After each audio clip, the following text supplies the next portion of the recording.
En el nombre del Padre, del Hijo y del Espíritu Santo. Dios Padre bueno, todopoderoso, llenos de humildad, nos ponemos en tus manos para pedirte, Señor, que escuches nuestras súplicas y plegarias desde nuestros corazones. Especialmente pedimos la luz del Espíritu Santo que se derrame sobre cada uno de nosotros para que recibamos estas enseñanzas de la Santísima Virgen María y a través de ella podamos acercarnos cada día más a ti. Y desde esa cercanía, a través de ella, de Nuestra Señora, podamos también aprender a tener una fe más honesta y sincera, una fe más firme como la de ella. Te pedimos, Señor, también por aquellos que más necesitan hoy de nuestra plegaria y por ellos te ofrecemos también el esfuerzo de esta clase. Te lo pedimos a ti que vives y reinas por los siglos de los siglos. Amén. En el nombre del Padre, del Hijo y del Espíritu Santo. Amén. Bueno, pues vamos a iniciar con lo que tenemos hoy, es ya nuestro tema 13, ahí de nuestra guía, el que vamos a ir compartiendo, y que es esos temas pues interesantes, incluso para algunos hasta espinositos, porque tiene que ver con lo que pues tiene más cercana a nuestra experiencia en la Santísima Virgen, y que es esto de la piedad que tenemos hacia la Virgen María. Y cómo entonces esta piedad, el culto que le damos, pues merece de nosotros mucho, pero mucho cuidado para que a partir de ello, pues verdaderamente nuestro culto sea un culto honesto, recto y que no se desvíe, que nos encamine a través de María hacia Dios. Aquí tenemos que hacer primero una distinción. La primera distinción cuando hablamos del culto a Dios y el culto a los santos. El culto a Dios es lo que se llama en sus términos la latría. Latría significa adoración y el culto a los santos se llama dulía y la dulía significa veneración. Entonces nosotros a la Santísima Virgen María solo le rendimos el culto de dulía como parte de los santos, es decir, la veneramos. Pero de manera especial, en María se habla de la hiperdulía. La hiperdulía significa que veneramos a María en medio de todos los santos con un gran amor, una veneración especial. Y esto, bueno, pues lo sabemos. Nunca, nunca, nunca adoramos a los santos, mucho menos a Nuestra Señora, solo a Dios.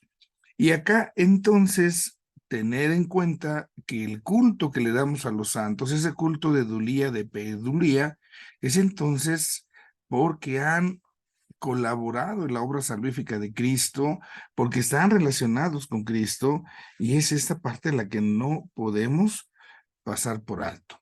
La Lumen Gentium, documento del Concilio Vaticano II, en este sentido nos hace una recomendación que sigue siendo siempre bien válida, ¿no?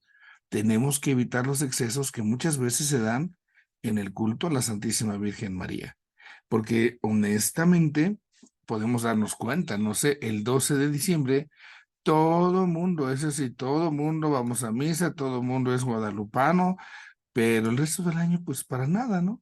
Entonces, acá debemos nosotros de tener por eso ese cuidado, esa prudencia. Vamos viendo entonces cuál es el fundamento, ¿no? El fundamento del culto que nosotros le damos a ella, a Nuestra Señora. Pues acá entonces primero tenemos que decirlo de esta forma. Así como que tener una certeza de cuándo inicia el culto que se le da a la Santísima Virgen, pues no tenemos así como que digan, ah, a partir de este instante, a partir de este momento se inaugura el culto a María. Pues no lo hay.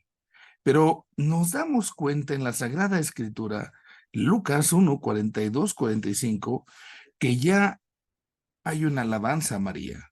La primera alabanza que se dirige a Nuestra Señora viene de parte de su prima, de Isabel, cuando exclama en la visitación, bendita tú entre las mujeres, bienaventurada tú, ¿por qué? Porque has creído. Esa alabanza que Isabel hace a María ya entonces nos refleja, podemos ahí, si quisiéramos decirlo de esa manera, ese inicio, refleja el inicio del culto que se le da a María. Bendita tú entre las mujeres, bendita tú, ¿por qué? Porque has creído, bienaventurada. Ya cuando María da su respuesta en el Magnífica, entonces también llama la atención esta expresión. Desde ahora, todas las generaciones me llamarán bienaventurada. Como que ese momento de la visitación es el momento en el que nosotros podemos decir precisamente que está dándose ya este salto, que está dándose ya este camino para ese culto a María. Yo les he hablado en algunos momentos de Scott Hahn. Él precisamente, cuando viene el momento de su conversión, lo hace a partir de este texto, del Magnificat. Él se empieza a cuestionar, bueno, ¿por qué como protestante me han enseñado a atacar a María, a ver tan con malos ojos a ella, cuando la misma escritura tiene esta expresión? Todas las generaciones me llamarán bendita, bienaventurada. Y a veces lo que sale de la boca del pastor, decía él, pues es lo contrario. Entonces, y ahí se muestra para él una contradicción que es lo que empieza a mover parte de su conversión. Entonces, ahí tenemos ya el inicio, podemos decir, del culto. Y esto se va a ver reflejado desde las primeras comunidades. Las primeras comunidades cristianas ya están sintiendo una gran admiración por ella, por Nuestra Señora. Dando un paso más adelante, también en los textos apócrifos, en algunos evangelios apócrifos, ya está presente esta situación del culto a María. Hay muchos momentos en los cuales se expresan las alabanzas a Nuestra Señora. Y el motivo de ese reconocimiento, el motivo de las alabanzas que se dan a María, es porque en ella Dios ha cumplido la promesa que había hecho. Dios ha cumplido la promesa que se había hecho a los primeros padres. Y de ahí entonces ya en el siglo tercero al siglo cuarto ya se tiene esta hermosa oración que seguimos haciendo. Fíjense, desde hace tantos siglos. Bajo tu amparo nos acogemos, oh Santa Madre de Dios.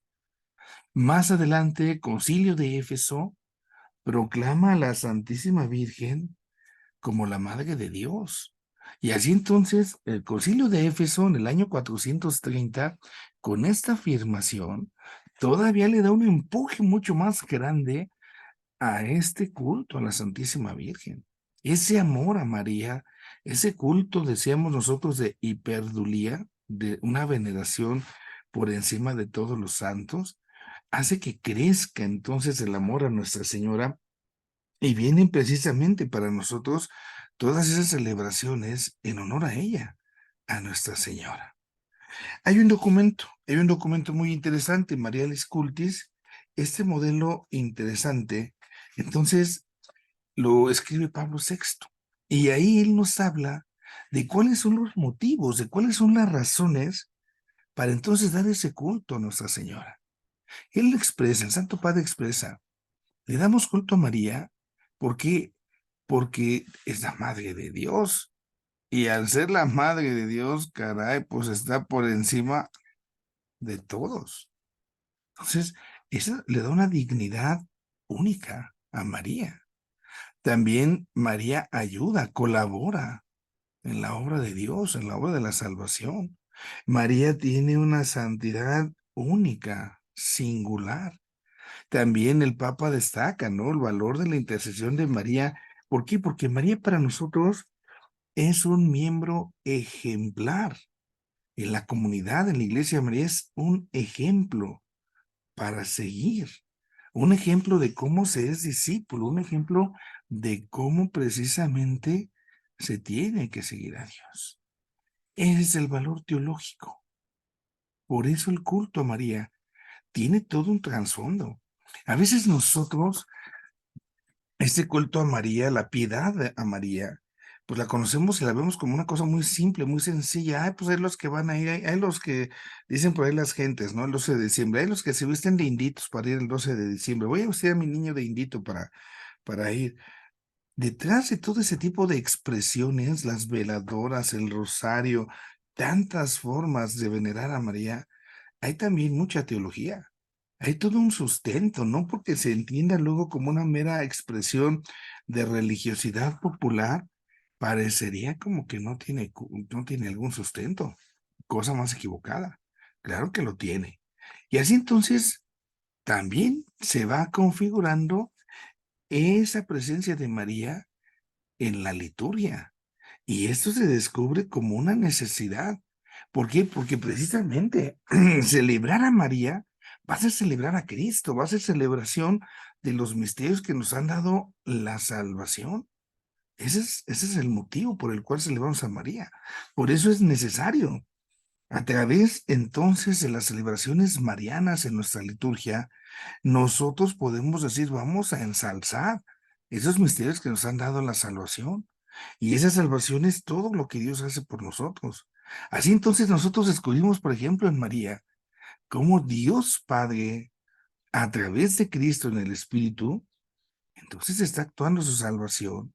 Y es ahí donde la Virgen María es involucrada. La Virgen María es insertada por el mismo Dios, está haciendo parte del plan de Dios en vistas a este misterio cristológico y eclesiológico.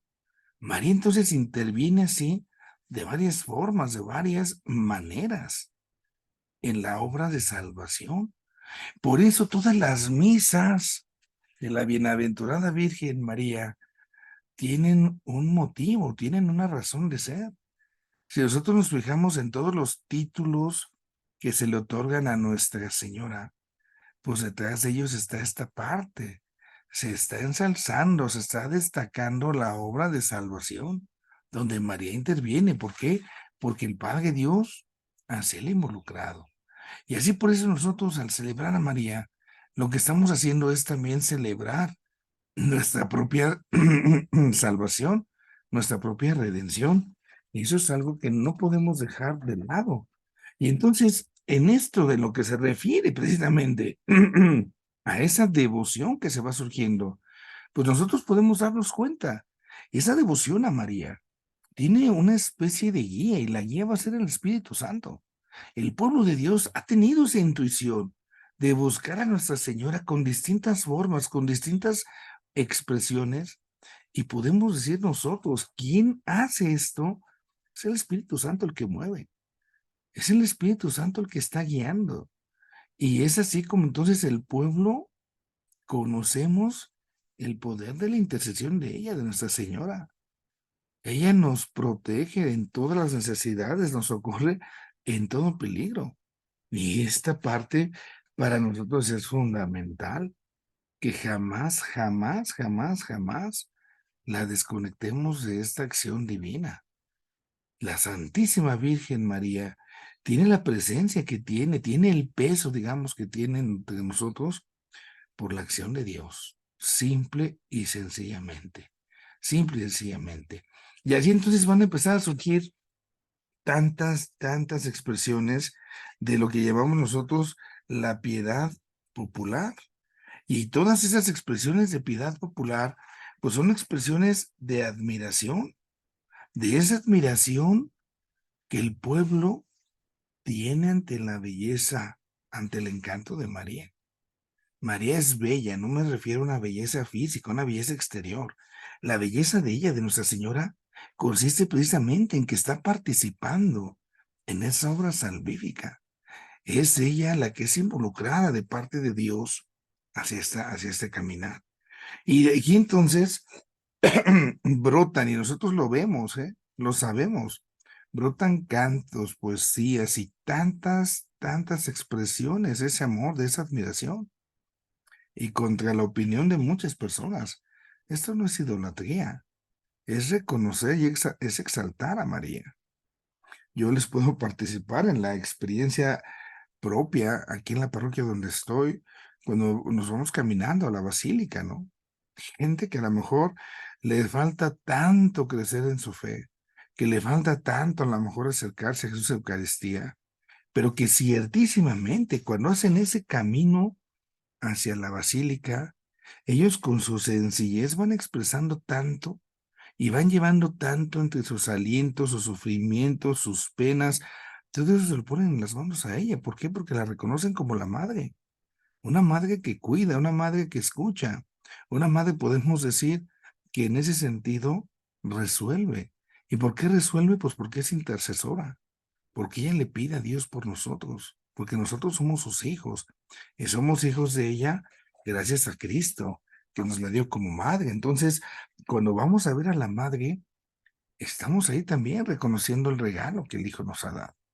Esta parte es entonces lo que tenemos nosotros mucho, mucho que rescatar, porque a veces podemos caer en un riesgo de condenar terriblemente esas expresiones de nuestra fe, cuando esto es lo que nosotros vamos expresando tal cual de ella, de Nuestra Señora, con tanto amor. Aquí hay que tener entonces por eso esa prudencia, ese cuidado. Damos un paso más. Ya hablando de María en la liturgia, me estoy metiendo ya en el tema 14 de nuestra guía. El tema 14 nos habla de esa presencia de María. Vamos a verlo nosotros desde los tiempos, cómo María se va presentando en el calendario litúrgico. Fíjense cómo la iglesia ha ido elaborando toda esta parte. Lo primero que nos damos cuenta es el Adviento. Desde el 8 de diciembre está esa fiesta de la Inmaculada Concepción de Nuestra Señora. En nuestro país reviste muchos caracteres. Es la fiesta de la Virgen de Juquila, la Virgen de San Juan de los Lagos. Para nosotros, en el ambiente diocesano, es nuestra peregrinación a México como Iglesia Universal, la Inmaculada Concepción de Nuestra Señora.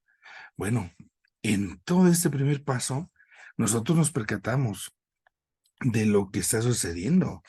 La historia de Dios con nosotros. Dios quiere estar con nosotros. Y para que eso sea posible, está preparando las cosas.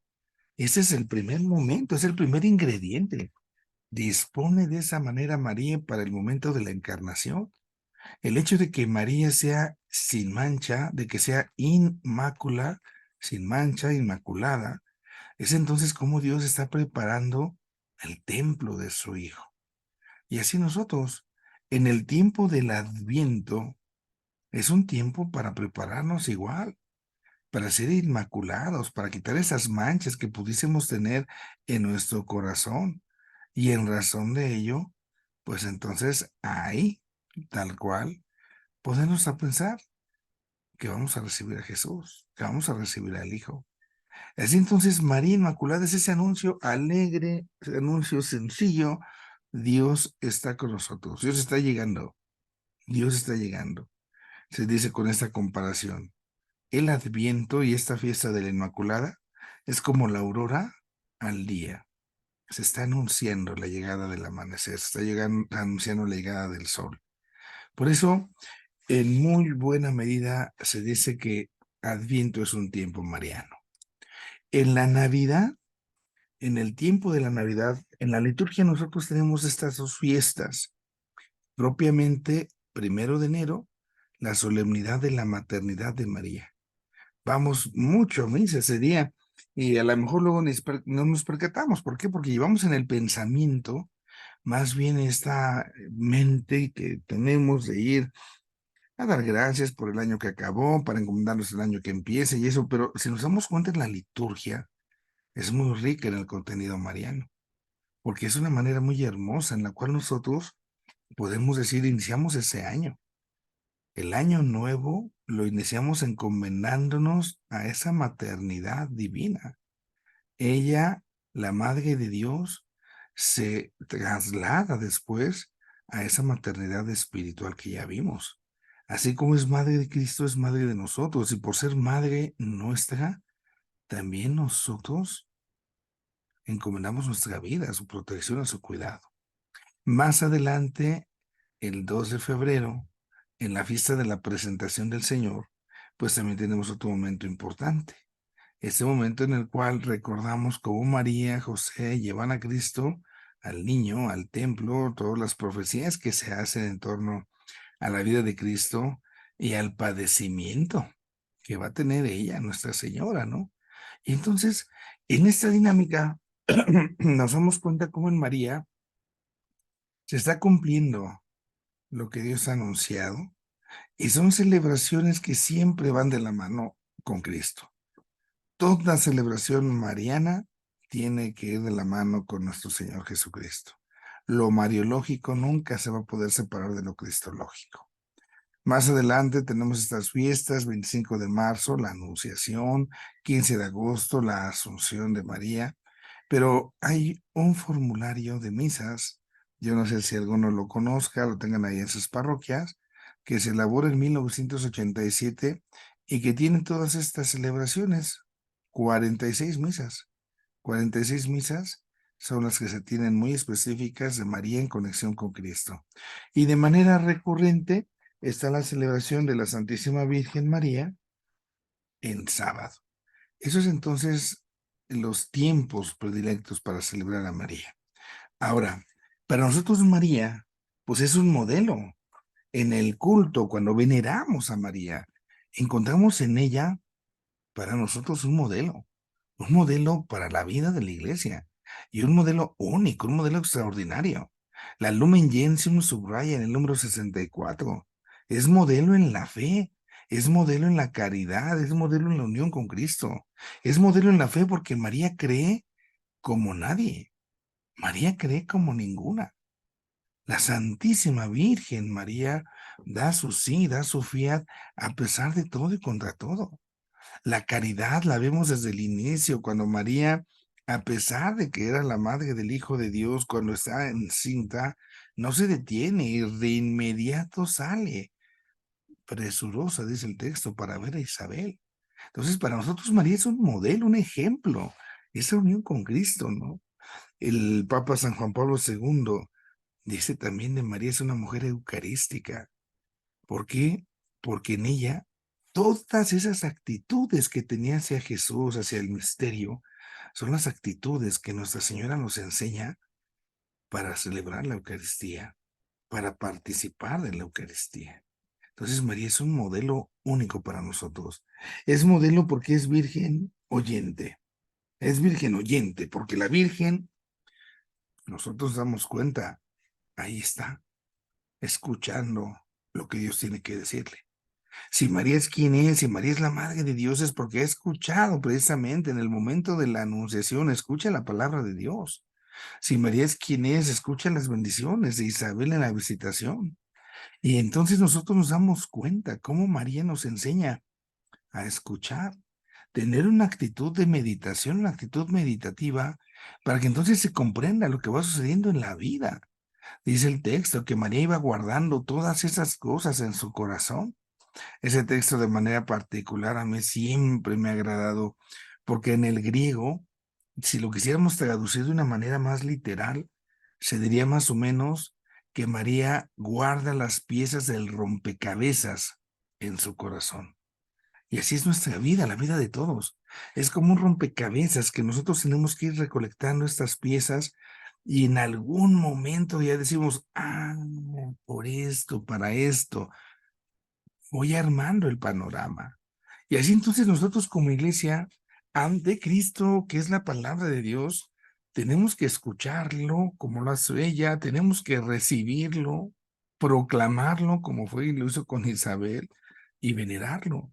Entonces, eso es lo que la iglesia está llamada a hacer, esa actitud creyente de la Santísima Virgen María, esa actitud meditativa de ella, que para nosotros es un modelo cuando vamos a misa. Y así podemos nosotros tener como una tarea. Fíjense cómo estamos cuando vamos a misa en la primera parte, en la liturgia de la palabra. Cuando viene la escucha de la palabra, uno pudiese decir cuando el monitor, después de que el sacerdote ha dicho las intenciones o dice, oremos, y ya dijo la oración colecta, ¿no? Y alguien nos avisa, vamos a sentarnos, hermanos, porque vamos a escuchar la palabra de Dios. Ahí en ese momento, por ejemplo, pudiésemos nosotros pedirle a la Virgen, Santísima Virgen, ayúdame a escuchar como tú escuchaste, a meditar como tú meditaste, ayúdame a acoger esa palabra como tú la has acogido. Y así podemos revalorar toda la liturgia de la palabra, la primera parte de la Eucaristía. A veces en las lecturas, pues luego nada más estamos chismeando, ya no le entendí, o estamos ahí ya como que viendo para acá quién llega tarde y quién no ha llegado. Este, ay, no me tocó lugar, me quedé parado. Nos perdemos a veces de tanto.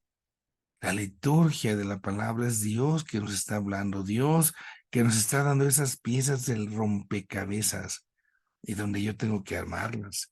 Entonces tenemos a la Virgen oyente y esa Virgen oyente tiene que ayudarnos a nosotros. La Virgen oyente tiene que ser para nosotros precisamente esa ocasión, esa oportunidad. Tenemos esta otra dimensión, la Virgen orante. La Virgen orante, 3 momentos de oración vemos en la Escritura cuando está mostrándose su plegaria. Lo primero es en el Magnificat. Entonces, fíjense esta parte, el gozo de la comprobación del signo dado por el ángel. Pongámonos a pensar un poco la situación. Imagínense ustedes que fuéramos María. Y entonces resulta que un día, estando solos en casa, se aparece un ángel. Y entonces el ángel nos dice, es que vas a ser la mamá de Dios. Y uno, ay, chihuahuas, bueno, está bueno, sí, sí, sí, le digo que sí, ¿no? Pero ¿cómo comprobarlo? Digo, hoy no sé, al día, a los 2, 3 días, no sé cuánto tiempo, van a la farmacia las mujeres y se hacen una prueba de embarazo y dicen, ah, sí, sí estoy embarazada. O se tienen que esperar a que pasen no sé cuántos meses para que se hagan un ultrasonido, ¿no? Pero en aquel momento, ¿cómo María sabía que aquello que había vivido era cierto? Que no era un alucine, que no era algo que estaba inventando, que no había sido un sueño. Y dentro de lo que el ángel le dijo, viene esta parte que ella no sabía, y era como el comprobar. El ángel le dice, tu prima Isabel, aquella mujer anciana, estéril, está esperando un hijo. Ya lleva 6 meses. Entonces, imagínense cuando María va subiendo el camino, cuando la Virgen María va rumbo a la casa de Isabel. Humanamente podemos pensar cómo María también quizás iba haciendo esa meditación. ¿De veras es cierto? ¿No habrá yo soñado? ¿De verdad habrá sido lo que vi? Todo el camino de María y cuando llega con Isabel. Y entonces María descubre que efectivamente lo que el ángel le dijo era cierto, era verdad. Isabel está embarazada. Isabel está esperando un hijo. Es decir, el signo de lo que el ángel le dijo se estaba comprobando. La alegría, el gozo de María. Por eso ante ello María eleva su acción de gracias. Ahí está su oración, una oración de alabanza por lo que Dios ha hecho. El Magnificat. Da gracias a Dios por lo que ha hecho con Isabel, pero sobre todo por lo que ha hecho en ella, porque le ha elegido a ella. Clama mi alma la grandeza del Señor, se alegra mi espíritu en Dios mi Salvador. Y piensa, ¿no? Porque es todo esto lo que se está cumpliendo. Entonces es el gozo de la Santísima Virgen. Otro momento de la actitud de María en oración es las bodas de Caná. Fíjense cómo María le pide al Hijo, le pide a Cristo. María está preocupada, sabe que algo está mal en aquel momento y suplica, intercede. Nos damos cuenta, decimos acá, de esa delicadeza maternal, de ese amor de madre que se destila en ella, Nuestra Señora. Y un detalle más ahí, esa realidad que está pidiendo por cuestiones materiales. A veces uno se siente como mal y no pidas cosas materiales a Dios. María nos enseña que sí, también. Y cosas a lo mejor dirán, no, pide nada más lo necesario. Uno pudiese decir, ¿de veras era necesario que hubiera vino en la boda? Ya que se vayan, ya los que tomaron, tomaron, ya bola de briagos, ya, usha, que se vayan a su casa. ¿Por qué la Virgen está pidiendo vino para los demás, no? Entonces nos damos cuenta de esto. María pide por nosotros, y a veces cosas materiales que incluso pudiésemos considerar hasta superfluas, pero que María sabe que llegan a ser necesarias en la dinámica de la vida. El vino era signo de aquella alegría, el vino era signo precisamente de ese momento en el cual aquellos novios estaban celebrando. La alegría es tan importante que por eso María pide lo necesario para que esa alegría no se acabe, no se cuestione, no se termine. Y vemos también a ella, Nuestra Señora, en una oración de esperanza, podemos pensarlo así. Cuando llega el momento del cenáculo, cuando llega el momento de Pentecostés, cuando está la Virgen María, después con los apóstoles dice, haciendo oración, estaban reunidos en oración, están esperando al Espíritu Santo, al Espíritu prometido. María entonces también está esperando que se haga la voluntad de Dios. Una oración de esperanza. Yo espero esto, Señor. Tenemos así entonces esos tres momentos, ¿no? Tenemos esta oración de alabanza, esta oración de súplica, esta oración de esperanza. Así entonces descubrimos a María también en esta parte como nuestro modelo. La Virgen María es modelo porque nos enseña a pedir, nos enseña a orar. Y esa actitud orante de María nos la descubre como una persona intercesora. Ella intercede por nosotros ante Dios Padre. Y por eso es entonces modelo de todos. ¿Por qué? Porque María no se preocupa solo por ella, no pide solamente por ella. Por eso María es modelo de toda la iglesia. La iglesia tiene que pedir, la iglesia que somos todos, ojo, tenemos que pedir por todos, por las necesidades de todos los hombres. Alabamos a Dios y pedimos a Dios por todos. Es también hay otra dinámica, ¿no? Esa virgen creyente, esa virgen orante. Otra dimensión, la Virgen Madre. María, sabemos nosotros, hemos dicho, entonces está concibiendo por la obra, por la acción del Espíritu Santo. María es dócil a la acción del Espíritu Santo. Si una mujer es considerada madre es porque da vida. Si nosotros queremos dar vida en la vida, aquí está la clave, ¿eh? Tenemos que saber ser dóciles a la acción del Espíritu de Dios, a la acción del Espíritu Santo. Entonces, esta Virgen Madre es la imagen de una maternidad virginal para toda la iglesia. Y así entonces nosotros también queremos dar vida la acción del Espíritu Santo y una vida que sea limpia, una vida que sea pura. No queremos una vida que sea como interesada, una vida que sea como, no, no, la pureza de la vida. Y entonces podemos decir, así la iglesia le hace, como la iglesia a través de la predicación, a través del bautismo, engendra a los seres humanos, a los hombres, a la vida de la gracia. Esto piénsalo. Si tú colaboras en la iglesia, en tu parroquia, en tu comunidad, ahí está esa parte. Es esa parte de lo que estás dando, esa parte de lo que estás compartiendo.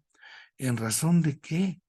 En razón de lo que compartes, no sé, en la catequesis, si te toca dar un tema en alguna plática, ahí estás participando de esa maternidad porque estás ayudando a que se engendren esos hijos en razón de esta partecita, ¿no?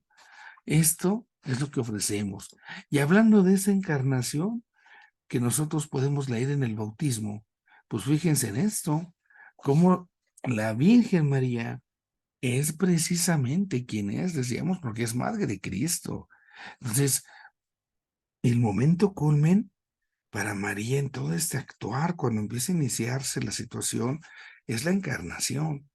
Es por el Altísimo y la sombra del Espíritu Santo que cubre a María, que entonces María queda encinta y va a dar a luz al Salvador. Bueno, pues esto es lo que sucede en el bautizo. También cuando se bautiza a una persona, es en virtud del poder del Altísimo, es por la invocación del Espíritu Santo, donde está surgiendo otro Cristo, donde está naciendo a la iglesia otro Cristo. Cada vez que se bautiza un escuincle, un niño, pues, está naciendo otro Cristo. Está sucediendo lo que pasó en ese momento de la encarnación. Estamos siendo partícipes de ese milagro en el cual entonces la Virgen sigue siendo madre, la iglesia es madre y se engendra la vida nueva. Entonces tenemos también así esa Virgen creyente, orante, es también una Virgen que es madre y también esta dimensión. Es una Virgen que es oferente. María, qué dura es esta parte, qué complicada diré yo. María ofrece, se une al sacrificio de Cristo. Qué difícil es para la mamá, podemos pensarlo así, ver que un hijo se sacrifique, ¿no? Que un hijo lo traten como han tratado a Cristo. Y entonces, qué tremendo para ella. Qué tremendo para ella estos dos momentos, fijémonos, recordemos, ¿no? porque ahí es donde vamos a ver cómo María se está uniendo al sacrificio de Cristo. Cuando María acude al templo, y ahí en el templo, cumpliendo la ley, va a presentar al niño junto con José, entonces va a recibir esas palabras, ¿no? Esas palabras que están siendo ya una profecía de Simeón, de Ana. ¿Qué le están diciendo? Que este niño ha sido puesto como causa de ruina para muchos, que una espada le va a atravesar el corazón, le va a atravesar el corazón, te va a doler, oye, no sabes la que se te viene con esta criatura que traes acá, ¿no? Y ahí nos damos cuenta cómo María empieza a ser partícipe de la pasión. Y la esencia de la pasión de Cristo es el ofrecer. Cristo se ofrece. Y María en ese momento nos dice, no, no, no, no, yo no quiero, no, no, no, tu viejito loco, ¿qué está diciendo de mi niño? Hágase a un lado. María guardaba esas cosas en el corazón. María entonces se involucra. No solamente estamos viendo ahí el cumplimiento de la ley, estamos viendo que María está ofreciendo a su hijo y junto con su hijo, María también se ofrece a sí misma. Hay un ofrecimiento. Está llevando al hijo y lo está poniendo como diciendo, Señor, es tuyo, no se haga en mí mi voluntad, sino la tuya, como Cristo en Getsemaní. María, cuando presenta al niño en el templo, ahí está. Ahí me ha tocado escuchar en muchos momentos las palabras, especialmente de las mamás que luego dicen, Padre, yo le ofrecí a Dios a mi hijo, que sea lo que Él disponga, que Él guíe, que Él lleve, que Él se lo he ofrecido. El hecho de que una mujer me diga eso, le he ofrecido a Dios mi hijo para que Él disponga, y es un momento fuertísimo, ¿no? De ofrenda, de ofrecer, que se haga su voluntad, no la mía. El otro momento es la cruz, por supuesto, ¿no? El momento de la cruz, donde está presente ella, Nuestra Señora. No solamente ofrece a Cristo al Padre, sino que ella misma se ofrece también junto con Cristo. María se está ofreciendo en ese momento tan doloroso, porque no es la mujer madre que está ahí a lo mejor yéndose encima a golpes a los verdugos, reclamándolos, abrazándose a la cruz, así como que aventándose para que evite lo que está pasando. María, con la pena, con ese dolor tan grande, asume como propio todo el Vía Crucis. María va sufriendo con Cristo. No sé si algunos de ustedes que son papás, mamás, vieran que su hijo estuviera padeciendo eso, yo casi estoy seguro que se aventarían, se meterían, no y dejarían, o sea, como que tendrían que mandar traer a los soldados para que también agarren esa vieja loca que anda ahí, pésquenla también para que den su friega, para que ya dejen paz. Pero no, María acompaña en el silencio del dolor con sus lágrimas, podemos imaginar terriblemente ese momento. Y así entonces ella participa de ese sacrificio, se está también ofreciendo. Y esto es lo que nos enseña una gran lección. Podemos decir que ahí María nos está enseñando a nosotros que somos la iglesia, cómo tenemos que ofrecer la misa, cómo tenemos que vivir cada misa. Tenemos que ofrecernos en la Eucaristía. Cada vez que se celebra ahora la liturgia eucarística, entonces se está celebrando el memorial de la pasión. Y es ese momento en el cual yo también tengo que saberle decir a Dios, aquí estoy y me ofrezco con lo que soy, con lo que tengo, con lo mío. Te lo ofrezco, lo pongo en tus manos mi vida. Entonces, esa Virgen creyente que nos invita a la escucha de la palabra de Dios, esa Virgen orante porque ha escuchado la palabra y hace oración, esa Virgen que da vida, también es esa Virgen oferente que se ofrece. Y es a lo que nos invita a ser orantes, a ser creyentes, a tener también esa capacidad de dar vida espiritualmente y esta realidad de ser oferentes. Así es como nosotros vemos esto. Bueno, ya nos llega la hora de terminar la lección, dejo de compartir pantalla. Aquí vamos a dejar por hoy. En el esquema que les estoy presentando, esas unidades últimas van conjuntas, van a ir reunidas. los temas de la unidad. Ahorita ya vimos esta parte de lo del culto, estamos viendo esta parte de la liturgia, que es parte del culto, entonces por eso van unidas, y seguiremos en esa lógica. Aquí sí me voy a desfasar de su programa que tienen ahí en su guía, pero los contenidos van ahí unidos por esta realidad. Bueno, dejo este tema a la mitad, todavía tenemos aquí mucha telita que cortar y que compartir. No sé si de lo que hoy hemos visto hubiese alguna pregunta, alguna duda para que pudiésemos resolverla.